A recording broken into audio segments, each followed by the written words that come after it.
Everyone's eyes turned to Malik, and then the laughter exploded.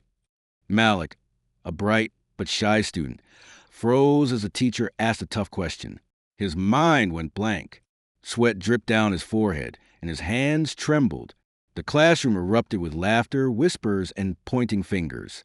Malik felt his cheeks burn with embarrassment. The teacher, shocked and red-faced, stumbled over her words, unsure how to calm the chaos. Sunlight streamed to the tall windows, highlighting every awkward moment. Malik wished he could disappear, but this moment would teach him resilience, courage, and the strength to face fear head-on, no matter how intimidating. The classroom was buzzing with the usual pre-lesson chatter, a symphony of adolescent energy, whispers, and occasional shrill laugh. Sunlight streamed to the tall windows, casting long streaks across the rows of desks, glinting off polished surfaces and scattering patterns onto the walls lined with educational posters that promised to inspire, challenge, achieve. For most students, it was just another ordinary day in high school, textbooks stacked haphazardly, half-finished notebooks with doodles of comic characters, sports team logos, and cryptic notes, as if the margins themselves had something important to say. But for Malik, the young black student sitting near the middle of the classroom, it was far from ordinary. He had spent the last few minutes trying to calm the fluttering in his chest, to silence the panic that bubbled uncontrollably inside him like boiling water, threatening to overflow. Today's lesson, a mathematics pop quiz that no one had been warned about, had thrown him into an unprepared state. Malik's mind raced, replaying every equation he had half-learned, every formula he had memorized but never truly understood. The teacher's shadow loomed larger as she approached him, her steps deliberate and unnerving, like a predator circling its prey. "Malik," she called, her voice clear, commanding, yet tinged with impatience. "Can you solve question number 3 on the board?" Time seemed to constrict around him. The words froze his throat, and his hands grew clammy. He had studied, of course, in fits and starts, but the numbers on the board now seemed to swim and twist into shapes that made no sense. The letters of the formula he needed to recall, x squared, the coefficient, the constant, slipped through the cracks of his memory like sand through fingers. The class grew quiet, their eyes sharpening into knives that cut through his self-assurance. Every student's gaze seemed magnified, 100 eyes pressing down on him simultaneously, dissecting, judging, anticipating failure. Malik opened his mouth to speak, but only silence came, thick and suffocating. He tried again, his tongue refusing to cooperate, words locked away in a vault he had no key to. And then it happened. A ripple of laughter began somewhere at the back of the room, a quiet chuckle that quickly escalated into an uproar. A few students snickered at first, trying to suppress their amusement, but the sound grew, a tidal wave of mockery that crashed over him, leaving him exposed and small. Some pointed.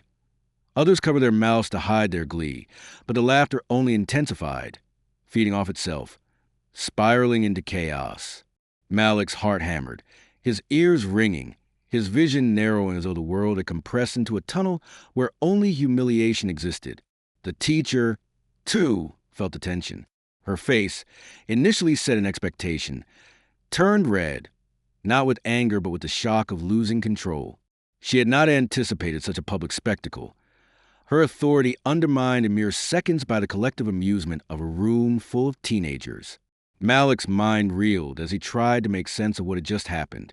The questions themselves, the formulas, the numbers, they were trivial compared to the sudden, crushing awareness of his peers' scrutiny. Faces blurred into a mosaic of laughter, and yet behind the amusement he sensed the unspoken truth.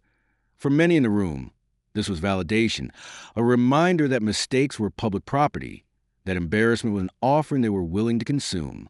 His chest tightened and tears, hot and stinging, threatened to escape, but he forced them back, unwilling to grant his audience the satisfaction. In that moment, a kaleidoscope of emotions collided within him. Fear, shame, anger, frustration, and a simmering determination. It was a painful initiation into a lesson beyond mathematics. The raw and brutal reality of social dynamics, the unspoken hierarchies, and the cruelty that could emerge when others sense weakness. He remembered every word his mother had once whispered about resilience, about holding one's head high even when the world seemed to conspire against you. Malik clenched his fists under the desk, feeling the paper's rough edges dig into his palms as if to anchor him, to remind him that he still existed beyond the laughter, that his identity was not defined by this single frozen moment. And then the teacher, recover her composure, tried to intervene. "Everyone, that's enough," she exclaimed, her voice sharp but tinged with embarrassment. She turned her gaze to Malik, who remained frozen, unable to answer, unable to move, as if the sound of the laughter had physically paralyzed him. "Malik, please," she continued, softer this time, a flicker of sympathy in her eyes. But the damage was done. The room had witnessed the vulnerability of a young student, and the echoes of their amusement lingered, reverberating off walls that had suddenly become too close, too confining. In that suspended second, Malik felt the duality of human nature. How laughter could be both a weapon and a bomb. How teachers and peers could oscillate between guidance and judgment. And as he finally managed to whisper a barely audible response, incorrect though it may have been, the class erupted once more, the teacher's cheeks burning crimson, and Malik realized that learning was not just about right answers. It was about standing up after being knocked down, about gathering fragments of dignity from the debris of humiliation, and, most importantly, about preparing for the moments when the world would test him in ways far beyond the boundaries of a classroom.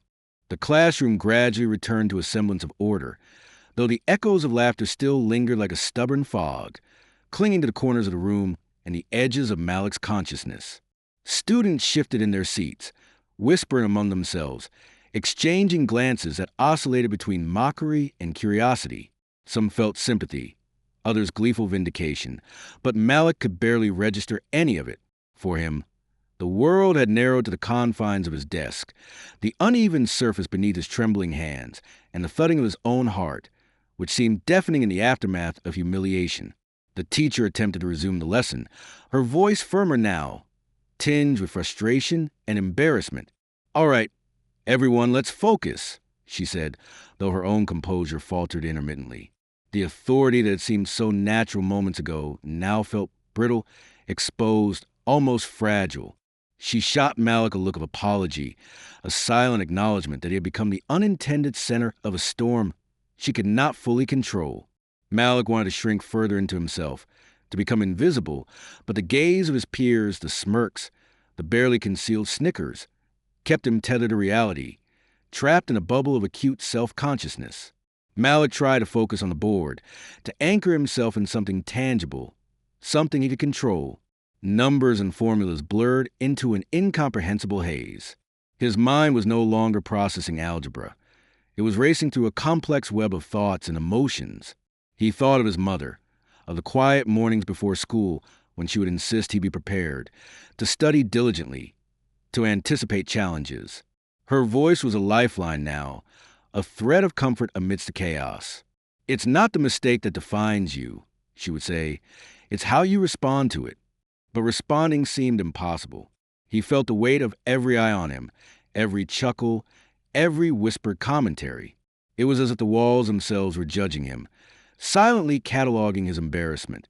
By the time the bell rang, signaling the end of the period, Malik was physically and emotionally drained. Students poured out of the classroom, some still exchanging jokes at his expense, their laughter trailing behind them like smoke. A few lingered, offering tentative words of sympathy, but their voices seemed distant, faintly muffled by the ringing in Malik's ears. He remained seated for a few moments, staring at the desk, gathering the remnants of his courage, unwilling to confront the crowd outside. The teacher lingered behind her desk, marking papers, her expression thoughtful, perhaps even regretful. She wanted to reach out to reassure him, but the balance between authority and empathy was delicate, and she feared saying the wrong thing. Eventually, Malik rose, gathering his books and backpack, moving with a quiet determination that surprised even him. The hallway was crowded with students rushing to their next classes, the noise of lockers slamming and conversations blending into a chaotic symphony. Some glanced at him with pity, others with amusement, but Malik kept his eyes forward, refusing to meet anyone's gaze. The weight of the morning's incident pressed heavily on him, but beneath it, a subtle flame of resilience flickered. He knew that while he could not erase what had happened, he could choose how it would define him, or more importantly, how it would not define him. Walking through the corridors, Malik's mind replayed every detail of the incident, every expression, every laugh, every whisper. He examined himself critically, wondering what he could have done differently, what he could have said, how he could have avoided the public spectacle. But with each thought, a new realization merged. The world did not bend to one's will, especially in adolescence. People would judge, mock, and react in ways beyond one's control. What mattered was the internal response, the strength to continue, to learn and grow, even when external circumstances felt unforgiving. At lunch, Malik found a quiet corner in the cafeteria, away from the bustling crowds. The smell of pizza, fries, and the faint tang of cafeteria disinfectant filled the air. Students moved past him in groups, laughing, shouting, sharing stories of the morning's antics, the day's upcoming events, and trivial dramas. Malik sat with his tray untouched for several minutes, contemplating not just a mathematics question that had betrayed him, but the larger, more personal questions of identity, worth, and resilience.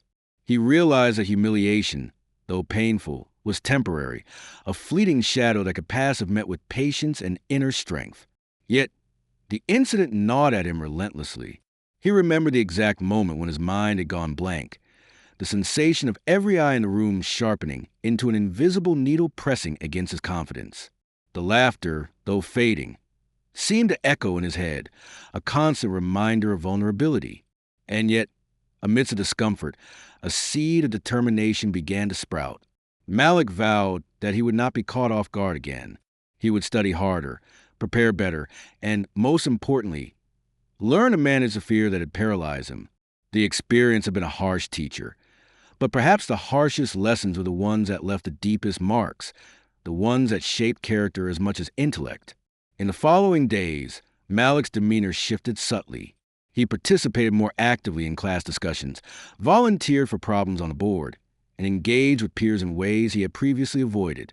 Some students noticed, some commented quietly, and a few were surprised at the transformation. The memory of that fateful moment remained, but it no longer held him hostage. Instead, it became a reference point, a marker of growth, a reminder of the capacity to endure and to rise. The teacher, too, observed these changes, quietly admiring his perseverance, and adjusted her approach, offering guidance with more sensitivity, more patience. She recognized that moments of public embarrassment, though painful, could catalyze profound personal development if met with support and encouragement. Malik's journey through humiliation and self-reflection was not linear. Some days were easier, others more difficult, as the echoes of laughter occasionally resurfaced in dreams, in moments of doubt, in the quiet hours before sleep. But over time, the sharp edges dulled, replaced by a steady resilience. He learned to compartmentalize, to face challenges with preparation and calm, and to recognize that failure in a single moment did not equate to permanent inadequacy. Instead, it became a stepping stone, a reminder that human experience was filled with trials, errors, and the ever-present opportunity to grow stronger.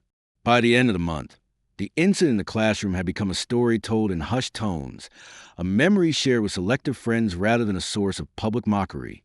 Malik had emerged not unscathed, but tempered, his sense of self deepened and refined. He understood that the world would continue to present obstacles, that peers might laugh, teachers might falter in empathy, and situations might spiral unexpectedly. But he had discovered an inner reservoir of courage and perseverance, a place to draw strength when facing adversity. The classroom, once a site of humiliation, had transformed his perception into a proving ground, a place where mistakes did not define him, where growth could emerge from discomfort, and where the resilience of character could outshine the transient cruelty of laughter. And in that understanding, Malik began to see a new horizon, one where he could approach life with confidence, where mistakes were not endpoints but lessons, and where the laughter of others, though memorable, no longer held dominion over his spirit. The moment of freeze, once paralyzing, had become a catalyst for self-discovery, a reminder that even in the face of public embarrassment, personal dignity and strength could prevail. The weeks following the infamous classroom incident became a crucible in which Malik's character was gradually forged. Each day brought its own challenges, some subtle, others glaring, but he approached them with a determination that surprised both himself and those around him. The initial sting of humiliation had faded slightly, replaced with cautious curiosity, an awareness that he now occupied a place in the social fabric of the classroom that demanded navigation, strategy, and courage. Students who had once laughed openly now approached him with varying degrees of respect, avoidance, or tentative friendship, and Malik quickly learned to read the nuances of body language, tone, and intent. The laughter that had once seemed omnipresent was no longer a source of terror. It became a barometer of social dynamics, an indicator of alliances, rivalries, and personal boundaries. Malik began to engage more actively in class discussions, volunteering answers, and tackling complex problems on the board. His initial attempts were cautious. He measured his words, calculated his responses, and reminded himself that mistakes were permissible, provided he met them with grace and a willingness to learn. The teacher, observing these efforts, began to assign him increasingly challenging problems, recognizing that his intelligence and potential were now coupled with newfound resilience. There was a subtle shift in the classroom atmosphere. Students who had once mocked him now glanced with intrigue, their laughter replaced with curiosity, sometimes even admiration. Yet Malik remained vigilant, understanding that change in perception was gradual, earned through consistent effort rather than assumed entitlement. Outside the classroom, social interactions proved equally complex. Lunchtime, once a period of isolation and introspection, now became a testing ground for new alliances and friendships. Malik noticed small gestures from classmates who had previously ignored him, a shared notebook, a question about homework, a brief smile in passing. These interactions, though minor, carried immense significance. They signaled a slow, almost imperceptible integration into the social tapestry of the school, a network that, while fraught with its own hierarchy and subtle cruelties, offered opportunities for connection, collaboration, and growth. Malik responded carefully, balancing caution with openness, learning to navigate the delicate interplay of trust, respect, and social reciprocity. Yet not all interactions were positive. Some students continued to challenge him, testing boundaries, attempting to provoke reactions, or subtly undermining his confidence. During group projects, for instance, certain peers would question his ideas, dismiss his suggestions, or redirect attention to themselves. Malik had learned to confront these situations with poise, employing reason, evidence, and calm demeanor rather than yielding to anger or defensiveness. It was a skill forged in the fire of earlier humiliation, a deliberate choice to assert intellectual authority without antagonizing peers unnecessarily. Each successful confrontation reinforced his self-esteem, allowing him to reclaim agency over interactions that had once felt overwhelming. At home, Malik's parents noticed the transformation as well. They observed him approaching challenges with greater patience, speaking with more measured confidence, and reflecting critically on both successes and setbacks. Evening discussions, once casual exchanges about daily events, evolved into deeper conversations about strategy, resilience, and personal growth. Malik shared fragments of his classroom experiences, the moments of tension, the micro-victories, and even the lingering memories of past embarrassment. His parents responded with encouragement, advice, and validation, reinforcing the idea that mistakes were essential to learning, that adversity was a teacher, and that character was shaped as much by response to challenge as by innate ability. Meanwhile, the teacher played a pivotal role in guiding the evolving classroom dynamics. She implemented strategies to foster inclusivity and mutual respect, encouraging collaborative work, promoting equitable participation, and subtly steering students toward recognizing each other's strengths. Malik's consistent engagement became a model for peers, demonstrating that confidence could be cultivated, resilience developed, and respect earned. Over time, even students who had initially been indifferent or antagonistic began to acknowledge his contributions, their perceptions shifting from mockery to cautious respect, and eventually to genuine appreciation for his insights and dedication. One particularly significant moment occurred during a class debate. The topic was complex, involving ethical dilemmas in science and technology, and the room was charged with energy as students passionately articulated opposing viewpoints. Malik, who had initially felt nervous about speaking, stood tall and delivered a reasoned, articulate argument that combined evidence, logic, and ethical consideration. The room fell silent as his peers listened intently, some nodding in agreement, others visibly challenged by his perspective. The teacher's expression reflected pride and acknowledgement, This was not just a display of intellectual prowess, but of courage, the ability to speak despite previous fear, to assert oneself respectfully, and to influence the conversation meaningfully. The moment became a turning point, signaling a broader shift in how Malik was perceived, both by peers and by authority figures within the school. Outside of structured academic settings, Malik's growth extended to extracurricular activities. He joined a debate team in the math club, environments where intellectual rigor and public speaking skills were paramount. These arenas offered new challenges, requiring rapid thinking, confidence, and the ability to withstand scrutiny and critique.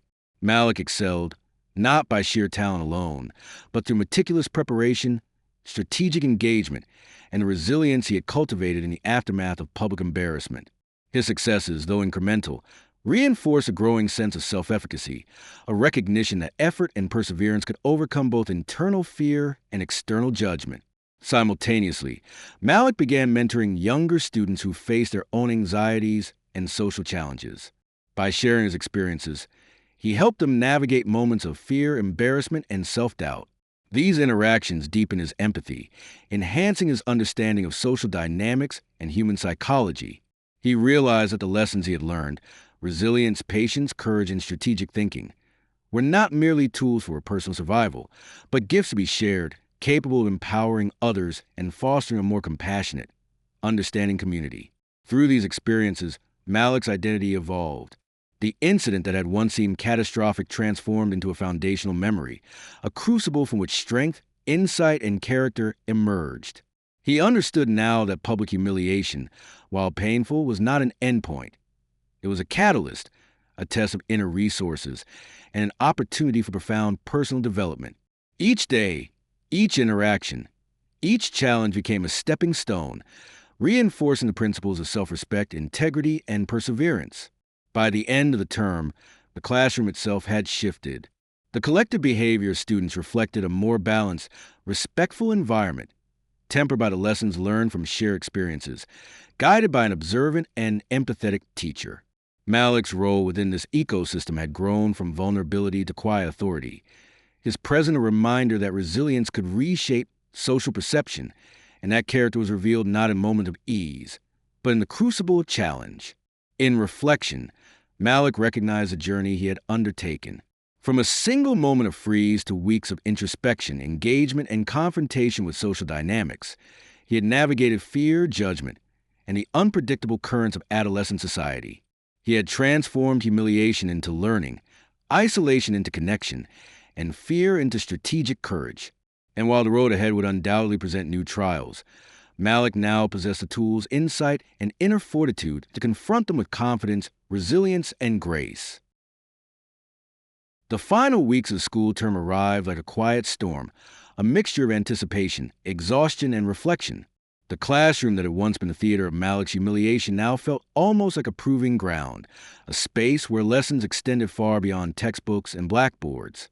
Students who had once whispered and laughed now observed him with a newfound respect, some openly admiring his poise, others cautiously navigating the balance of friendship and rivalry.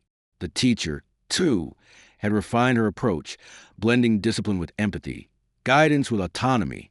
It was in this evolving ecosystem that Malik experienced the culmination of weeks of growth, a convergence of resilience, skill, and confidence. The day began with a particularly challenging assignment, a comprehensive group project that required collaboration, analytical thinking, and public presentation. Groups were assembled, with students carefully balancing skills, temperaments, and previous interactions. Malik was paired with peers who had previously challenged or even mocked him. There was a brief, tense silence as they began to discuss strategy, each participant testing the waters, measuring commitment and evaluating intent. But Malik, armed with the lessons of patience, empathy, and preparation, approached the task with a steady confidence. He listened attentively, acknowledged others' ideas, and offered his own suggestions clearly and persuasively. His calm composure subtly reshaped the dynamics of the group. As they worked through complex problems, Malik noticed shifts in behavior. Peers who had previously dismissed him now deferred to his reasoning, not out of fear, but genuine recognition of competence. Subtle gestures, a nod, a shared glance of acknowledgement, a quiet affirmation, signaled that the balance of authority and respect had begun to tip in his favor. Malik realized that true influence did not demand domination or confrontation. It arose naturally from consistency, competence, and integrity. Every explanation he offered, every solution he articulated, became an anchor, stabilizing the group and guiding them toward effective collaboration. The moment a presentation arrived in the classroom, now familiar yet transformed, became a stage.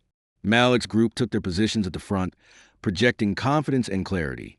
As he spoke, articulating the group's findings with precision and insight, the room fell silent. Students leaned forward, attentive and engaged, their previous skepticism replaced with curiosity and respect. The teacher's expression reflected admiration, a quiet acknowledgement that Malik had not only mastered the material, but also navigated the intricate social landscape with exceptional grace. It was a performance not of theatrics, but of genuine growth, intelligence, and resilience. Following the presentation, the classroom buzzed with discussion, feedback, and reflection. Malik's peers approached him, asking questions, offering compliments, and even seeking guidance for future assignments. The dynamics had shifted entirely. Laughter, once a weapon pointed at him, had become an absent presence, replaced by collaboration, engagement, and mutual respect. Malik understood the profound transformation that had occurred, not only in how others perceived him, but in how he perceived himself. The memory of humiliation remained, but it no longer wielded power. It had been transmuted into experience, strength, and insight. Outside the classroom, Malik's confidence permeated other areas of life. In extracurricular activities, he became a recognized voice of reason and strategy, respected for his intellect and leadership. He mentored younger students, sharing both technical knowledge and life lessons about resilience, focus, and the value of preparation. In social settings, he navigated interactions with grace, understanding the nuances of trust, influence, and empathy. Every encounter reinforced the principle that personal growth is rarely linear. It is forged through challenges, mistakes, reflection, and conscious effort. One particularly significant encounter occurred during a school assembly, where students were encouraged to share personal experiences about challenges they had faced and overcome. Malik, initially hesitant, chose to speak about the day he had frozen in front of class. His voice, steady and confident, recounted not just the moment of embarrassment, but the journey that followed, the self-reflection, the engagement with peers, the determination to improve, and the eventual transformation of both skill and character. The auditorium was silent, attentive, captivated not by sensationalism, but by the authenticity of his story. When he finished, applause filled the room, not just for his eloquence, but for the courage to confront vulnerability publicly, to transform a moment of weakness into a beacon of growth. The teacher approached him afterward, a mixture of pride and warmth in her eyes. "You've come so far," she said. "I'm proud of how you've handled everything, not just academically, but personally. You've turned a difficult moment into something truly inspiring." Malik, absorbing the gravity of her words, felt a deep sense of fulfillment. He realized that education extended far beyond academic achievement. It encompassed personal resilience, ethical engagement, social awareness, and the courage to face oneself honestly. As the school year drew to a close, the classroom environment reflected a remarkable transformation. Students collaborated more effectively, conflicts were managed with greater maturity, and the culture of ridicule had diminished significantly. Malik's journey had catalyzed change not only within himself, but also within the collective consciousness of his peers. They had witnessed a powerful demonstration of perseverance, dignity, and the capacity to grow from adversity. Malik had emerged as both a leader and a role model, his presence a subtle yet profound force shaping the social and intellectual climate of the classroom. Reflecting on the entire experience, Malik recognized the intricate interplay of internal and external factors in personal development. He had faced the raw exposure of vulnerability, experienced public humiliation, navigated complex social hierarchies, and confronted his own insecurities. Yet through patience, preparation, empathy, and conscious effort, he had cultivated resilience, competence, and confidence. He understood that life would continue to present challenges, both visible and unseen, but he now possessed the tools to confront them effectively. In the final moments of the year, as students prepared to leave the classroom for summer break, Malik felt a quiet sense of triumph. Not the triumph of conquest over others, but the triumph of self-mastery, of transformation, of turning vulnerability into strength. He packed his books, exchanged smiles and nods with peers, and looked around the room. The space that had once symbolized embarrassment now represented growth, learning, and opportunity. The journey from fear to confidence, from ridicule to respect, had been arduous, but it forged resilience that would accompany him far beyond the walls of the classroom. As he stepped into the sunlight outside, the warmth of the day mirrored the inner warmth of accomplishment and self-assurance. Malik walked with measured steps, aware of the past yet unburdened by it, ready to face new challenges with the knowledge that true strength arises not from avoiding failure, but from embracing it, learning from it, and using it as a foundation for growth. The classroom, the laughter, the teacher's red-faced moment, all were fragments of a journey that had shaped him indelibly, a testament to the power of resilience, courage, and unwavering determination. Malik's story, once defined by a moment of freeze and public humiliation, had evolved into a narrative of triumph, reflection, and transformation. He had learned that the essence of growth lies not in perfection, but in perseverance, not in avoidance of failure, but in the courage to face it, and not in the absence of challenges, but in the capacity to navigate them with integrity, wisdom, and grace. And with that understanding, Malik stepped forward into the next chapter of life, ready to meet the world with confidence, resilience, and the quiet power of someone who had truly learned to rise.